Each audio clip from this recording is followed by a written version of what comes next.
नमस्कार, India voice देख रहे हैं आप। मैं हूं आपके साथ रिया डंगवाल। देवभूमि समाचार में आपका स्वागत है। बुलेटिन की शुरुआत करेंगे देवभूमि उत्तराखंड की खबरों के साथ। सबसे पहले आपको आज की बड़ी खबर बता दें, बीजेपी के राष्ट्रीय अध्यक्ष जेपी नड्डा आज उत्तराखंड के दौरे पर रहेंगे। वो टिहरी लोकसभा सीट में जनसभा करेंगे। मसूरी में उनकी जनसभा को लेकर सभी तैयारियां पूरी कर ली गई है। 11:30 का समय था उनकी जनसभा का। इस दौरान आपको बता दें कि बीजेपी के स्टार प्रचारकों का उत्तराखंड में आने का सिलसिला लगातार जारी है। 19 अप्रैल को बीजेपी में पहले फेज में आपको बता दें कि उत्तराखंड में 19 अप्रैल को 5 लोकसभा सीटों में मतदान होना है, जिसको देखते हुए भारतीय जनता पार्टी के स्टार प्रचारकों का उत्तराखंड आने का सिलसिला लगातार जारी है। आज दोबारा जेपी नड्डा बीजेपी प्रत्याशी के समर्थन में मसूरी पहुंचे हैं।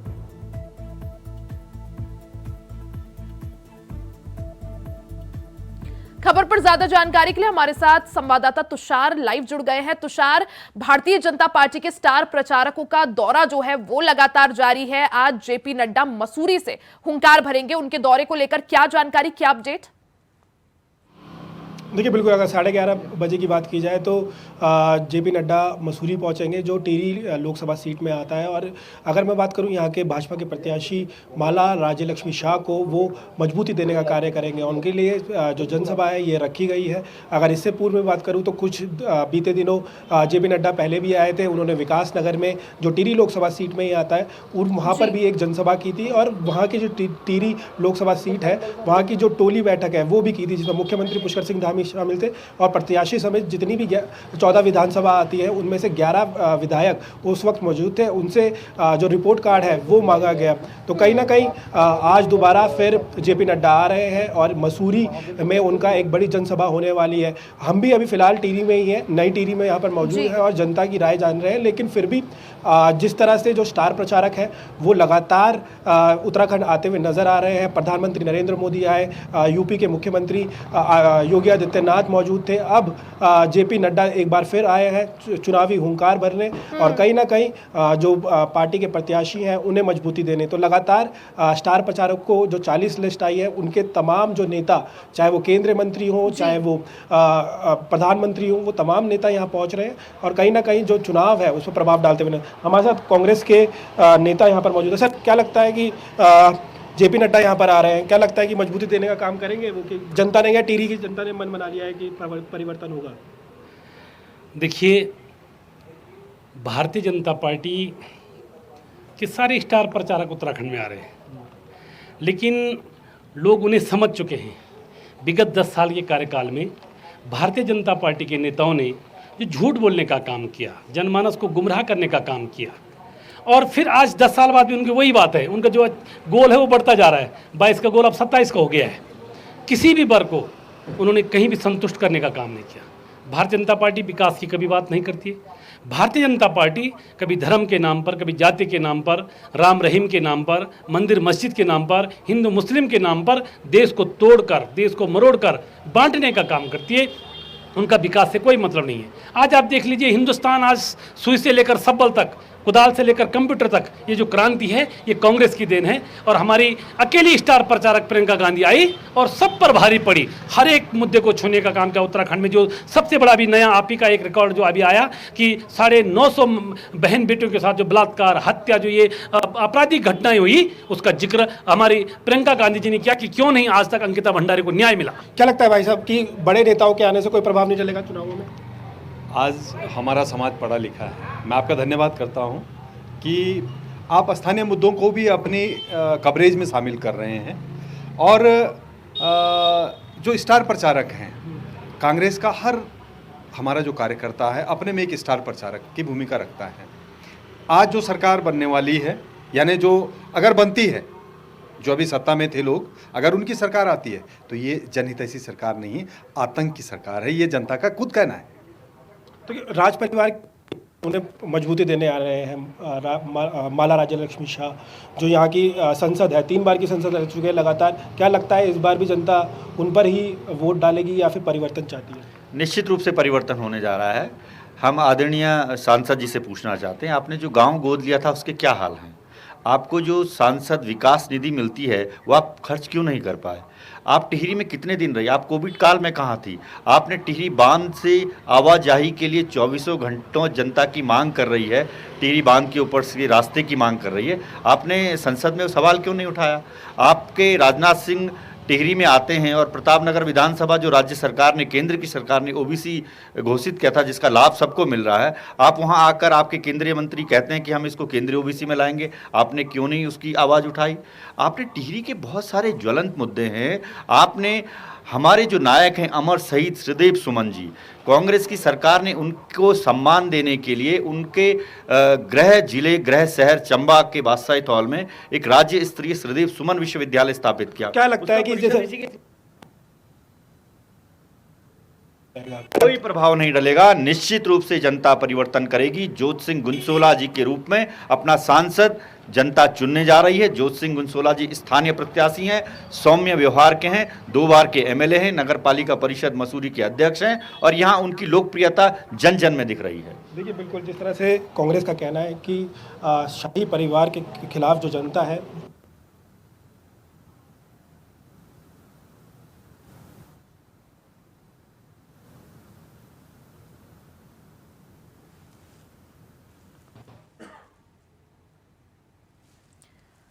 तो आज भारतीय जनता पार्टी के पक्ष में माहौल बनाने का काम करेंगे बीजेपी के राष्ट्रीय अध्यक्ष जेपी नड्डा। एक बार फिर से उत्तराखंड को समय दिया है। आज उत्तराखंड का उनका यह दौरा है। मसूरी में प्रचार प्रसार करेंगे, 11:30 बजे का समय था और जनसभा को वहां संबोधित करेंगे। टिहरी लोकसभा सीट से बीजेपी की प्रत्याशी माला राज्य लक्ष्मी शाह के पक्ष में माहौल बनाने का जो है जेपी नड्डा काम करेंगे। तो आज मसूरी से चुनावी हुंकार जेपी नड्डा भरने वाले हैं। तुषार हमारे साथ एक बार फिर से जुड़ गए हैं। तुषार, अगर बात की जाए, जिस तरह से कांग्रेस के जो नेता आपके साथ मौजूद थे उन्होंने भी कहा कि प्रियंका गांधी आई और सब पर भारी पड़ गई, किस तरह से इस चीज को देखा जाए? क्योंकि 19 अप्रैल को मतदान होना है उत्तराखंड की 5 सीटों पर, 17 की शाम से चुनाव प्रचार प्रसार थम जाएगा। किस तरह से देखें, अब महज 1-2 दिन का और समय बचा है, क्या माना जाए कि कांग्रेस का कोई और दिग्गज चेहरा आ सकता है? क्या लगता है? इनसे ही पूछ लेते हैं सीधा कि क्या कोई और दिग्गज नेता यहाँ और ये भी पूछे तुषार, उनको ऐसा क्यों लगता है कि जो कांग्रेस की प्रियंका गांधी जो है भारतीय जनता पार्टी के स्टार प्रचारकों के आगे भारी पड़ जाएंगी? ऐसा क्यों लगता है आपको? देखिए, कांग्रेस की वरिष्ठ नेता हमारी शेरनी श्रीमती प्रियंका गांधी जी ने जो 2 सभाएं की हैं, उन 2 सभाओं में उनके शानदार वक्तव्य ने भारतीय जनता पार्टी के सारे स्टार प्रचारकों को धुल दिया है। उनके जितने बयान थे वो सब धूमिल पड़ चुके हैं और प्रियंका दीदी ने अपने मन की बात नहीं कही बल्कि जनता के मन की बात कही है। और जनता पूछ रही है अंकिता भंडारी हत्याकांड के मामले में, अग्निवीर के मामले में, टिहरी विस्थापितों के मामले में, यहाँ बहुत सारे सवाल हैं। यहाँ भारतीय जनता पार्टी के जो सम्मानित प्रत्याशी हैं उनके खिलाफ जन जन में विरोध है। और जोत सिंह गुनसोला जी जो टिहरी के स्थानीय प्रत्याशी हैं, गंगा और यमुना घाटी के एक आइकॉन हैं, उनको लेकर यहाँ जनता में भारी उत्साह है। वो चुनाव जीतने जा रहे हैं। स्टार प्रचारक आएंगे और आपके हमारी स्टार प्रचारक आई है राहुल गांधी प्रियंका गांधी जी। यहाँ एक एक कार्यकर्ता स्वयं स्टार प्रचारक बना हुआ है। इस बार एक एक कार्यकर्ता कांग्रेस का स्टार प्रचारक के रूप में काम कर रहा है। वो भाजपा के जो जितने स्टार प्रचारक हैं उन सबके बयानों को जमीन पर धूमिल कर रहे हैं, उनको जमींदोज कर रहे हैं, उनके बयानों की धज्जियां उड़ा रहे हैं। वो पूछ रहे हैं कि केदारनाथ जी का सोना कहाँ चला गया, पीतल में कैसे बदल गया? तुषार, इनसे पूछिए, सिर्फ प्रियंका गांधी का यहाँ पहुंचना क्या माना जाए? क्या उत्तराखंड को हल्के में ले रहा है कांग्रेस? क्या हल्के में ले रहा है कांग्रेस प्रियंका गांधी? क्या नहीं, कभी नहीं। कांग्रेस ने हमेशा जन जन तक पहुंचने का प्रयास किया है और कभी झूठे वादे नहीं किए हैं। स्टार प्रचारक का मतलब झूठ कहने आ रहे हैं। झूठ का जुमला जो पुलिंदा जो परसों उन्होंने कल सुबह जो जारी किया उसमें सारा झूठ का पुलिंदा है। कह रहे हैं चारों तरफ बुलेट ट्रेन चलेगी, मतलब कहीं विश्वास किया जा सकता है? आपने 2014 में जब सत्ता हासिल की थी इन के इन प्रकारेण, तो कहाँ गई बुलेट ट्रेन? एक आप बताइए, मेरे सवाल का आप लोग जवाब दीजिए। आप भी हिंदुस्तान के हैं, हिंदुस्तान की जनता, आपने भी वोट करना है। क्या एक भी बुलेट ट्रेन उत्तराखंड की बात हो रही है फिलहाल कि केंद्रीय नेतृत्व नहीं आ रहा है फिलहाल, कि प्रियंका गांधी के आने से क्या वो प्रभाव डल चुका है? मल्लिकार्जुन खड़गे जी, हमारे अल्मोड़ा का कार्यक्रम बन रहा है और प्रियंका जी ने जो 2 सभाएं करी है पूरे उत्तराखंड को टच कर दिया। हमारी गढ़वाल की जो चाहे गढ़वाल की लोकसभा हो चाहे टिहरी की लोकसभा हो, और हरिद्वार की लोकसभा के लिए वहां पर उन्होंने जनसभा करी, अल्मोड़ा और नैनीताल के लिए वो जो हल्द्वानी में जनसभा कर चुके। मल्लिकार्जुन खड़गे जी का कार्यक्रम होने वाला है, लेकिन जनसभा का मतलब ये नहीं है कि भारतीय जनता पार्टी ने 2012 हो चाहे पिछला चुनाव लोकसभा के चुनाव में, इसके लोकसभा के चुनाव में 2 करोड़ बेरोजगार नौजवान को रोजगार देने का वादा किया। कहीं दूर दूर तक वो नहीं दिख रहा। राज्य सरकार ने कहा कि 2 लाख प्रत्येक साल बेरोजगार नौजवान को रोजगार देने की बात करी, कहीं दूर दूर तक हो रहे। महंगाई कम करने की बात करी, 400 रुपये का गैस सिलेंडर आज जो है 1200 रुपये के पार है। डीजल पेट्रोल गैस के दाम आप देख लीजिए साथ में आसमान पर है। और तो और जो रोजगार गारंटी जो 15 साल पहले 202 रुपये दैनिक मजदूरी थी, आज वही 202 रुपये। कांग्रेस ने वादा किया है कि हमारी सरकार आते ही हम 5 चीजों को लागू करेंगे। पहला, बेरोजगार नौजवान साथी को पहली पक्की नौकरी, 1 लाख रुपए उसके अप्रेंटिस के लिए, 1 लाख रुपए उस महिला के खाते में जो विधवा है, विकलांग है, वृद्धा है, कमजोर है, उसके खाते में। और जो कर्ज माफी की बात हमने कही है, 72,000 कर्ज माफ पिछली बार किया था जब मनमोहन सिंह जी के 72,000 करोड़ रुपए जब मनमोहन सिंह की सरकार थी, इस समय भी वादा किया है। और ये वादा किया है कि हम बेरोजगारी को खत्म करेंगे। 30 लाख जो खाली पद हैं केंद्र सरकार के, उनको पहली लॉट में भरने का काम। भाई शॉर्ट में चाहता हूं मैं आपसे एक चीज बातचीत चाहता हूं, क्या भाजपा जितने भी नेता ले आए एक नारी भारी हो गई है? निश्चित रूप से प्रियंका गांधी हमारी शेरनी जब गरजी, उन्होंने जब अपनी बात कही, वो जनता ने उनको दिल से ले लिया है और उन्होंने बहुत शानदार तरीके से अपनी बात कही है। उन्होंने ज़मीनी हकीकत बताई है कि ज़मीनी हकीकत क्या है, जो सच्चाई है, बेरोजगारों की जो सच्चाई है, किसानों की जो सच्चाई है, महिलाओं की जो सच्चाई है, अंकिता भंडारी हत्याकांड, हेमा नेगी हत्याकांड, विपिन रावत हत्याकांड, केदार भंडारी हत्याकांड, केदारनाथ जी का सोना पीतल हो गया, सारी बातें वहां पर आई और लोगों ने मान लिया कि निश्चित रूप से परिवर्तन करना है। इस बार कांग्रेस में एक बात कहूँगा, आपने सवाल किया, आजकल नवरात्रे चल रहे हैं और शक्ति का समय। स्मृति ईरानी भी आई थी अभी तो। स्मृति ईरानी के साथ जो और लोग आए थे, उनको कहते हैं हमारे स्थानीय भाषा में चाण बाण, उन्होंने उसका कार्यक्रम नेस्तनाबूद कर दिया। हमारी एक शेरनी आई, एक शक्ति आई, माँ की रूप में आई और उसने पूरा संदेश सबको नेस्तनाबूद कर दिया। जितने ये राक्षस हैं जो दानव रूपी हमारे देश में हैं, जिन्होंने हिंसात्मक तरीके से सत्ता हासिल करने का प्रयास जो कर रहे हैं, उन पर हमारी शेरनी, हमारी शक्ति भारी पड़ी है। देखिए, बिल्कुल जिस तरह से कहना है कांग्रेस का कि चाहे कितने भी केंद्र नेतृत्व आ जाए उत्तराखंड में, लेकिन जनता ने फिलहाल परिवर्तन का मन बना लिया है। बिल्कुल तुषार, जिस तरह से स्टार प्रचारकों का दौरा जारी है, भारतीय जनता पार्टी के आज राष्ट्रीय अध्यक्ष जेपी नड्डा मसूरी से हुंकार भरेंगे, वहीं कांग्रेस की भी अपनी तैयारी पूरी है। कांग्रेस कह चुकी है कि जनता ने परिवर्तन का मन बना लिया है। अब देखना होगा कि 19 अप्रैल को किस तरह से जनता किसे कितना आशीर्वाद देती है। बहुत बहुत शुक्रिया आपका तमाम जानकारी के लिए। वहीं देहरादून से बड़ी खबर आपको बता दें, राज्य में चुनाव प्रचार का सिलसिला जारी है। मसूरी में जेपी नड्डा का जनसभा का कार्यक्रम है। मुख्यमंत्री पुष्कर सिंह धामी भी कार्यक्रम में मौजूद रहेंगे। सीएम धामी आज कई कार्यक्रमों में प्रतिभाग भी करेंगे। लक्सर में आयोजित जनसभा में भी शामिल होंगे मुख्यमंत्री पुष्कर सिंह धामी। तो बड़ी खबर आपको बता दें, चुनाव से जुड़ी जो हलचल है वो तेज होती हुई दिखाई दे रही है।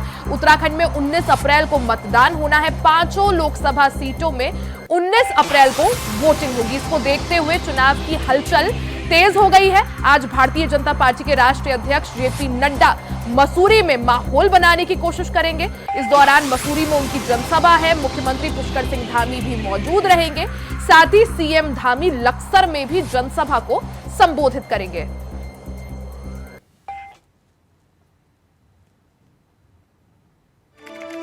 तो बीजेपी के आदरणीय राष्ट्रीय अध्यक्ष जेपी नड्डा जी के साथ जनसभा में प्रतिभाग आज किया जाएगा। मुख्यमंत्री पुष्कर सिंह धामी मौजूद रहेंगे। लक्सर में भी जनसभा का आयोजन है।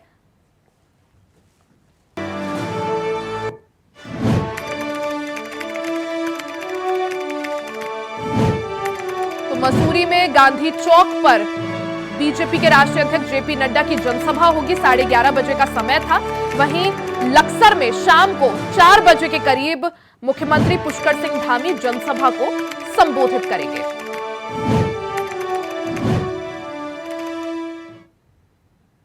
लोकसभा चुनाव को लेकर भारतीय जनता पार्टी ने अपना घोषणा पत्र जारी कर दिया है। प्रधानमंत्री नरेंद्र मोदी की गारंटी पर आधारित इस घोषणा पत्र को कांग्रेस ने जुमला पत्र बताया है। उत्तराखंड में कांग्रेस की प्रदेश मीडिया प्रभारी चयनिका उनियाल ने बीजेपी पर हमला बोलते हुए कहा कि बीजेपी ने अपने घोषणा पत्र में जन भावना का मजाक बनाकर रख दिया है। भारतीय जनता पार्टी ने ही 100 स्मार्ट सिटी बनाने की बात कही थी, लेकिन स्मार्ट सिटी कहीं दिखाई नहीं दे रही है।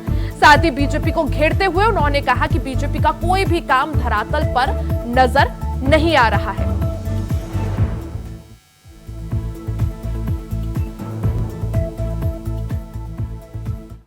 यूपीए की सरकार में 2002 केंद्रीय विद्यालय खुले, तो अगर यूपीए की सरकार में 2002 खुल सकते हैं तो भाजपा मात्र 56 खोल रही है, तो इसी से समझ में आता है। इन्होंने करोड़पति दीदी की बात की, फिर से करोड़पति दीदी की बात करते हो, लेकिन आप उसी दीदी के ऊपर जो महंगाई का बोझ है उसके ऊपर आप बात नहीं करते हो। हाँ, लखपति दीदी योजना बनाने की बात कर रहे हैं और उसके बाद में आप ये जो कह रहे हैं कि भाई महंगाई के ऊपर आप कोई चर्चा नहीं कर रहे हैं। आप एक तरफ कह रहे हैं कि हम उज्ज्वला के थ्रू जो है फ्री कनेक्शंस हमने लोगों को दिए, और दूसरी तरफ आप ये देखिए कि वही जो कनेक्शन के बाद उनको जो गैस सिलेंडर खरीदना पड़ रहा है, वो गैस सिलेंडर 1200 रुपए का आ रहा है। आप कनेक्शन तो फ्री दे देंगे, सिलेंडर कहाँ से खरीदेगा आदमी, उसके लिए पैसा कहाँ से आएगा।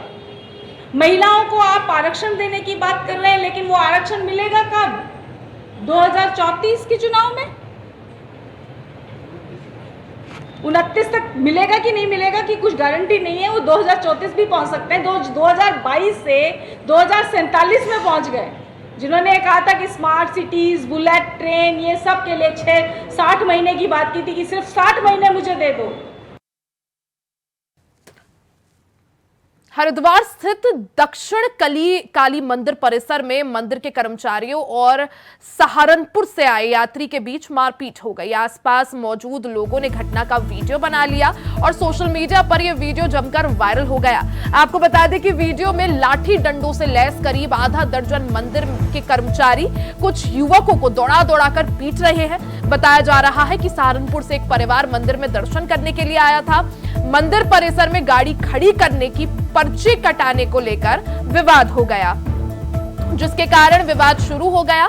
श्यामपुर थाना इंचार्ज नीतीश शर्मा ने बताया कि अभी तक लिखित शिकायत नहीं मिली है। झगड़ा किसी बात को लेकर हुआ, इसकी जांच की जा रही है।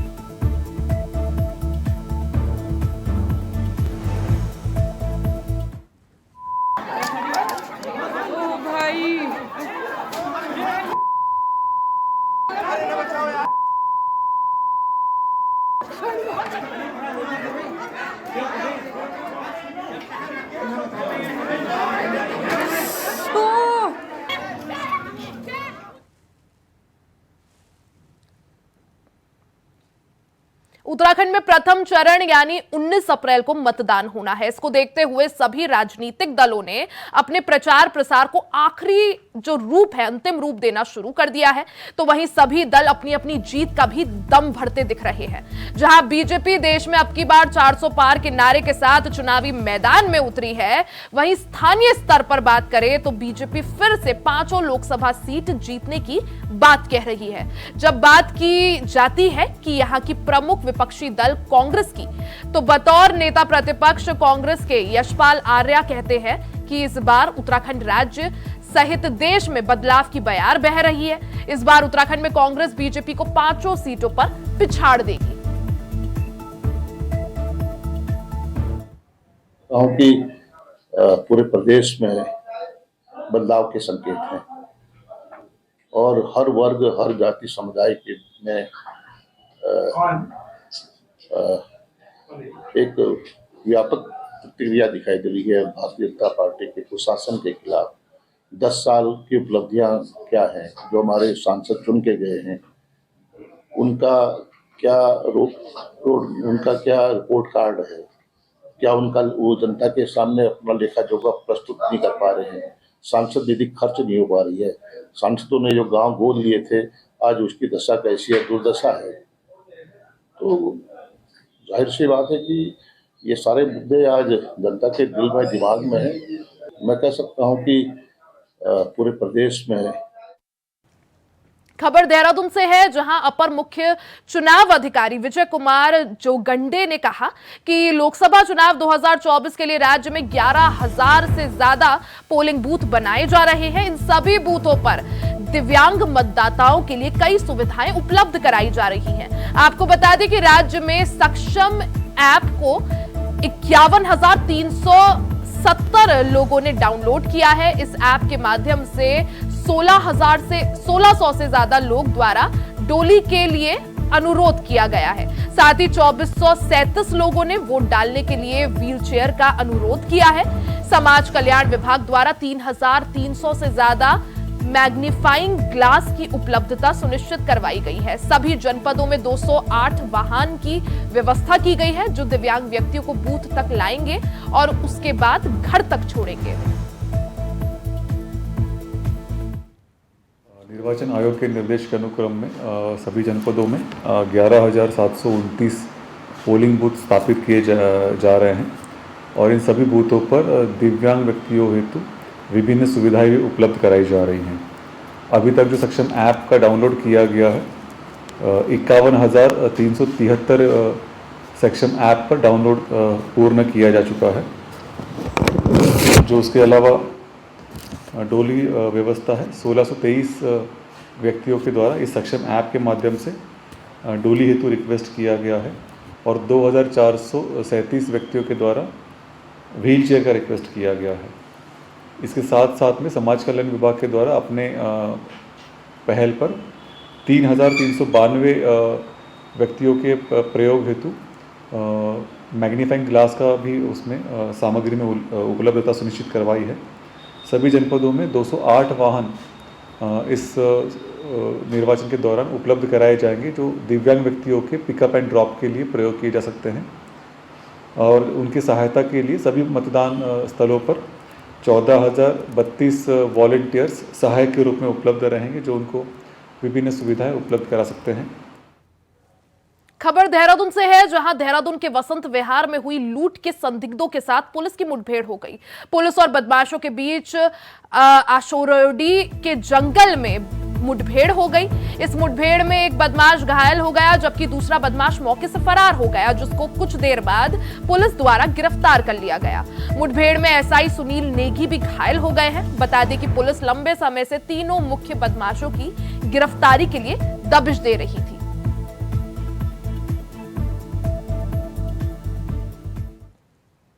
वही खबर मसूरी से है, जहां मसूरी में देर रात लंढौर बाजार के राजमंडी बस्ती के पास झाड़ियों में भीषण आग लग गई। आग लगने से इलाके में अफरा तफरी मच गई। स्थानीय लोगों ने दमकल विभाग को इसकी सूचना दी और दमकल विभाग ने बमुश्किल आग पर काबू पाया। वहीं राहत की बात यह है कि पूरी घटना में किसी प्रकार के जनमाल की नुकसान की खबर नहीं है।